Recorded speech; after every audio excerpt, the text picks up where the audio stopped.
We're back in the lab, Dallas, Leo.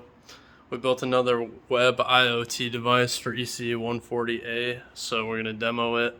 Let's get to it. Something to detect colors of objects and store them into data. So let's initialize the database first. Now let's run the code.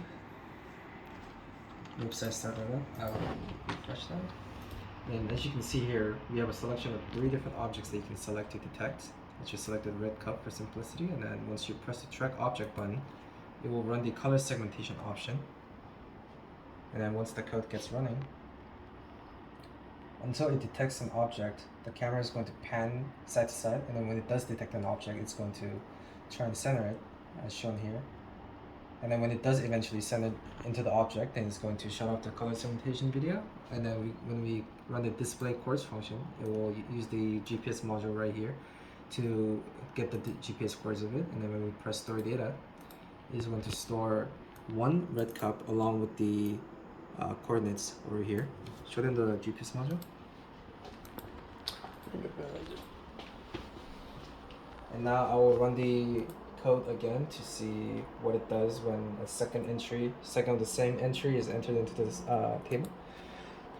Track objects.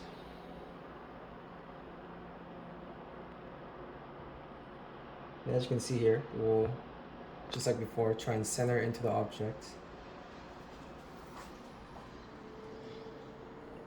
And then when it does eventually center in on the object,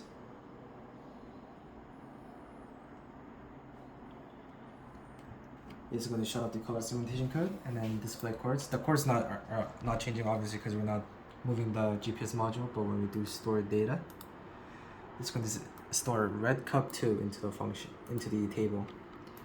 Let's do the other cups for demonstration purposes. Let's try tracking the blue cup.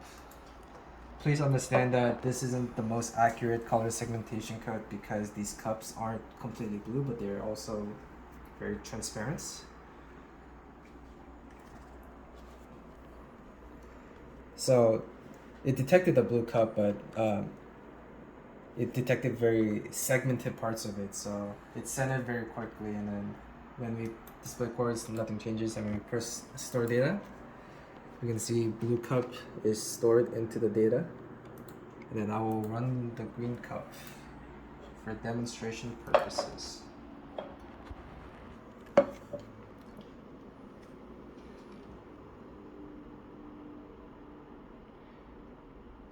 Show them the screen. You can see it's detecting the green cup a lot better.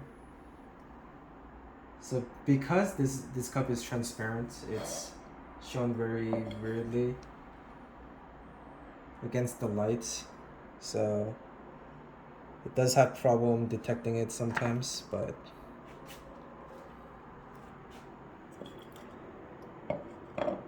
maybe put it close enough, it will begin to detect it a lot better. I like to think that this is a environment based problem. It eventually did detect it, and then now we can store data. And then as you can see, green cup will be stored into the data. And I will pass it off to Dallas to explain the other stuff. Alright, so, well, what else do I explain? I don't know. You can stop. Are we done? Yeah.